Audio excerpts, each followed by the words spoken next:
тамирчны шүүгч Монголын олон шүүгч дөрөвний 5 дөрж. Шүүгч маань 2 тамирчны дэсний уулахаар 2 тамирчны дуудын тоолтыг эхлэж байна. Зэнхүү 2 тамирчин маань Хятад улсын тамирчид байна. Хасах 73 кг хэмжээнд аврагын алтан медалийн төлөө тултаа гарч ирсэн байна. За хөх булангаас гарч тулдах гэж бүх Хятад улсын тамирчин Санжие маань болохоор Аз тивийн аваргын мөнгөн медальтай юм байна. За мөн Азийн наадмын алтан медальтай туршлагатай тамирчин байна. За нэг жинд бол Азийн авраг шалруулалт тэмцээн нэг хүн оролцдог. Нөгөө хүн нь болохоор урилгаар оролцож байгаа. За энэ хоёр тамирчин маань нэг нь урилгаар оролцсон байна гэсэн. Тэгэхээр хоорондоо алтан медаль гараад ирэх боломжтой гэсэн үг тийм ээ. За тоглолтын эхний үе 1 минут 30 секундын дээр хоёр тамирчин тулдан явагдаж байна. За хоёр улсын тамирчин маань нэг жингийн тамирчид мэдээж бэлтгэл сургалтын дээр ч гэсэн байн хоорондоо бэлтгэл хийдэг учраас нэгнийхээ арга техник, за яаж ашиглах гэх мэтчлэн бусад зүйлсүүдийг бол сайн мэдж байгаа учраас тулаана маш хянамгай нэлээд хянуур тулдаж байна. Сайн ч гэсэн бие хэмжээр бас наалдчаад толгоо маш сайн наагаад байна тий. Ойрын зайнаас хөх булангийн тамирчин бас нэг хийдэг арга ихтэй болов гэсэн тийм. Тэрнээс нь хамгаалаад байна тий. Тийм ээ. Тэгж бас ажиллагдлаа. За Хятад улсын тамирчдын бас юу бэлдэж юу давтж байгааг энэ хоёр тамирчдаар бас харж болно. За нэг хөдөлгөөний дараах хөдөлгөөнийг хий гэсэн тийм бодолтой бол нөгөөт нь зэрэг шууд хамгаалж байна. Энэ бол яг таамаг дэвшүүлэхээс илүү бас би нэг мэдж байгаа нэг хэлбэр тийм ээ.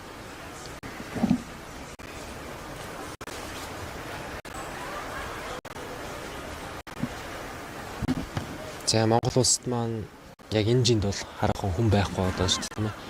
За тэгэхээр хүүхэд залуус таконы спортыг сонирхон хичээлж байгаа хүүхэд залуус маань бас энэ хүү спортоор энэ жинд бас өөрсдөө сайн бэлтэж сайн тамирчтай өөр зэрэгцэн тулааны хийж өөрсдөө мөрөөдлийг амлуулах бүрэн боломжтой шүү гэдэг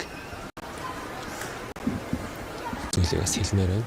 За талаас нь үзсэн энэ хоёр тамирчин маань за угшаа биеэрээ цүмэгт үдээд орд үлөөрөө жийж 2 хоног бас өөртөө авах чадлаа. За тоглолтын 1-р үе дуусахад 7 секунд үлдсэн байна.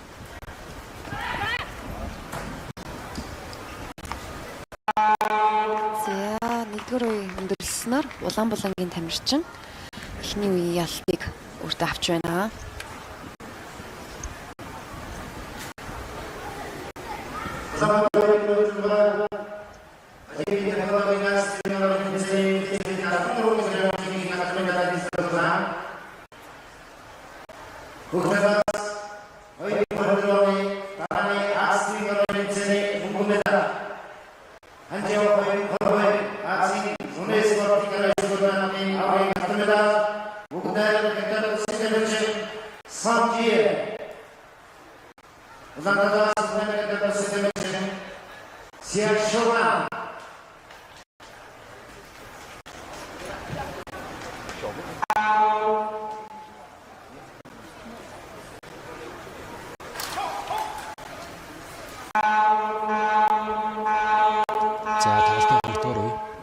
Улаан булангаас гарч тоглосон тамирчин маань за эхнийх үеийг алтыг авсан байна.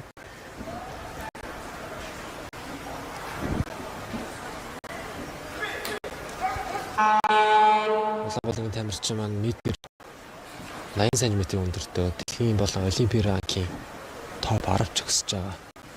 За өрсөлдөх тамирчин маань Санжигийн хувьд бол топ 10 20 ч өсөж байгаа. Бас ранкаар бол нэлээд ховор тий. Өсөлтөх тамирчны хот бол за өндрийн хувьд метр 78. Ердөө 2 см-ийн зөрүүтэй 2 тамирчин маань тулдж байна. Энэ хүү 2 тамирчин зүгээр нэг нь байхгүй л нөгөөгөө баг нөхөд явуучих хэмжээний адил төвшний тамирч тийм байна. Хятад улс маань бас том жинд бодлохоор том жингийн тамирчдыг бас бэлдэн гаргаж байгаа харагдаж байна.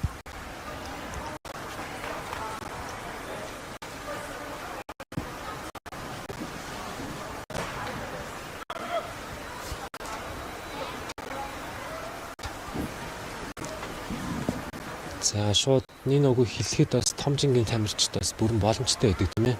Азийн орнуудад бол том жингийн бол төдийлөн тийм олон оролцоод байдгүй. За тэгээ бас яг чадварын хувьд гэсэн баг бүхэл тамирчид баг эдэртэй адилхан байгаад байдаг. Хөнгөнийг отоход арай өрсөлдөөн сул тийм. Хожиж үзэж байгаа нь баг 1-2 онооны зөрүүтэй ингээд. Хожид өчтөрч гэсэн Өзбек улсын тамирчин нэмэгт 73 кг-ийн аврагын алтан медаль авах гэсэн өрсөлдөж тамирчинтай маш ойрхон хожоод аваргаж байгаа. Тэгэхээр энэ жинд бол бүрэн боломжтой шүү гэдгийг бас хүүхд залуустаа цагаа ашиглаад бас хэлээд авмаар байна. За муу адил өөртөө 2 оног ахиулж чадсан байна. Тоглолтын 20 дугаар 20 секундын хугацаа. За бүлгийн тамирчин маань бас хараад тасаад байхгүй нэг үрдэл бас хиймээр санагдаж байна. Уг нь бол хожигдож яваа тий. Тий, хожигдож яваа. Сүүлийн мөчөд За гар цохоо дээшээ явсан гэсэн өрсөлдөж тамирчин маань бас мэдээд байна. Мэдсэн гэсэн ч гэсэн бас өөр арга барилаас дэвшүүлэн холболтой өршөлтүүдийг удаалаар хийж оноох магадлал нь өндөрсөн. За ингэснээр хэд улсын тамирчин шөнөн бүгд найрамдагтад орсон тамирчин маань хасах. Азийн медаль хүртэж байна. Мөнгөн медалийг бүгд найрамдагтад орсон тамирчин Сонжи